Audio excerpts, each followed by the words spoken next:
This school year was my first build, and I learned a lot of critical things about the right way to design a rig, then implemented them into my current build, which is this mini truck camper. Today, I'm going to share with you the best tips that I've learned for designing your own build. And at the end, I'm going to share with you a tip that has saved me so much headaches on both of my builds.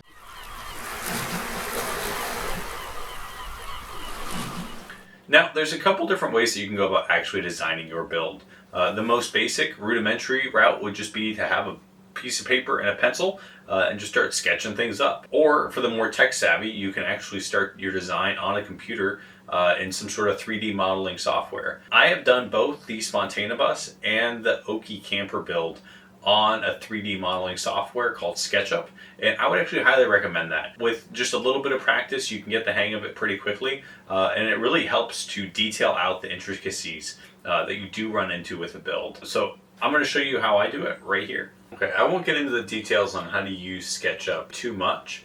I'll just give you a broad overview. It's totally free to make an account, totally free to do everything on here.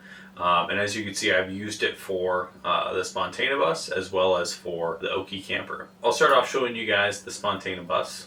So the first step whenever I was building the Spontanabus was I took measurements of everything inside of the school bus. So I measured out how wide the windows were, how tall the walls were. You can see I eventually even measured out the ribs to the roof essentially, so these can slide over and line up correctly with everything there. And that kind of gave me an actual shell that I can go in and measure from inside in the comfort of my own home and kind of pre-build everything and see how everything would fit. So one thing that I knew I wanted in the Spontanabus was a nature's head toilet. And the SketchUp actually has a whole bank, a warehouse I believe they call it, of other designs that people have made and uploaded so that way you can take those and download them yourself. And one of the things I found was actually a 2-scale nature's head toilet. So I was actually able to pull that from online and place it in here and move it around and see how it looked in the space. And I figured it would fit really well right there on the wheel well. Same kind of thing looking at the wood stove. I wanted to see how that would fit on the wheel well. So I was able to come in here and measure this out. Because that's actually one of the cool things about SketchUp is whenever you first set up your build or whatever it is that you're designing, you can actually go in and set a measurement right here in the corner. You could set it to metric or to the US system. And so you can see right here, I'm measuring the width of the wheel well right here. And you can see that I had 1 foot 7.5 inches by, looks like about 2 feet deep. And so I knew that I had about 1 foot 7.5 inches by 2 feet deep of space in order to fit the wood stove on top of there. And then I could also go in and measure like how tall I wanted the stovepipe to be.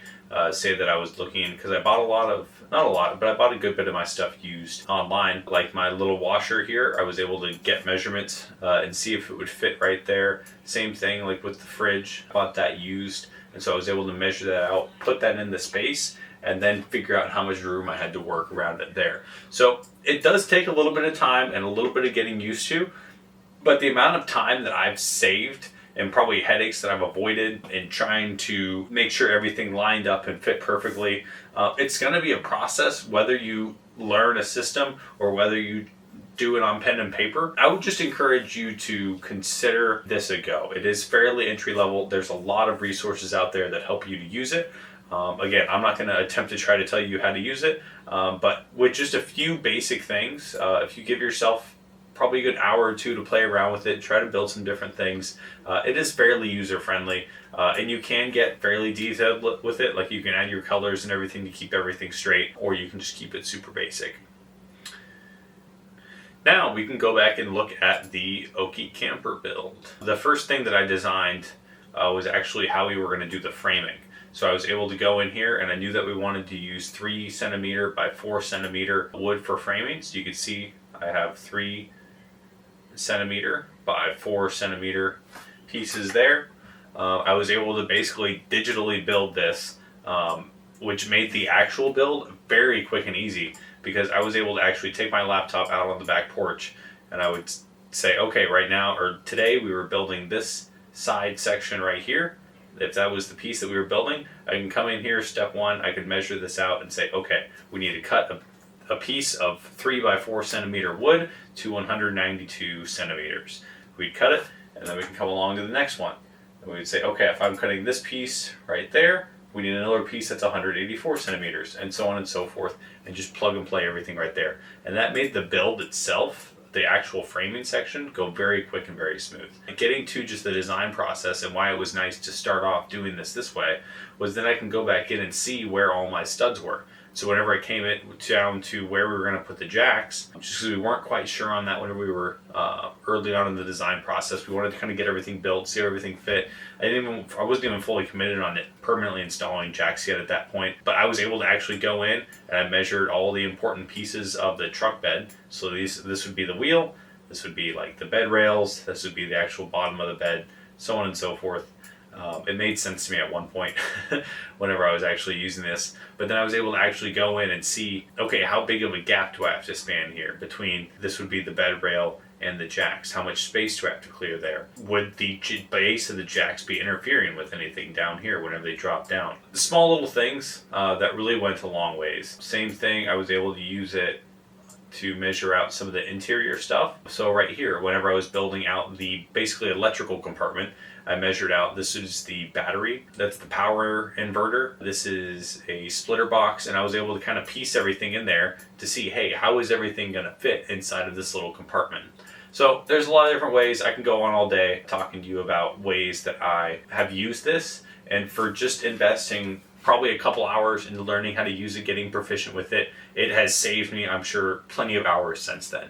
So don't be afraid to learn some new skills. Again, if you're building a new rig, you're going to learn more than one new skill there. So don't be too afraid to learn or get into digital design, at least on a very basic level, and it can make your build a lot easier.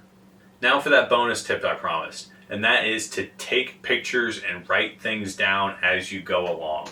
There have been multiple times where I've sealed up a wall, I put who knows what electrical, plumbing, gas lines behind that wall, and I knew they were somewhere in there, but I wasn't sure exactly where they were. And then later on, I really wanted to drill into that wall, add something later on, but I wasn't exactly sure where everything was. I figured it out eventually, but it was a big pain in the butt. So I would highly recommend that you guys take pictures of things before you seal anything up.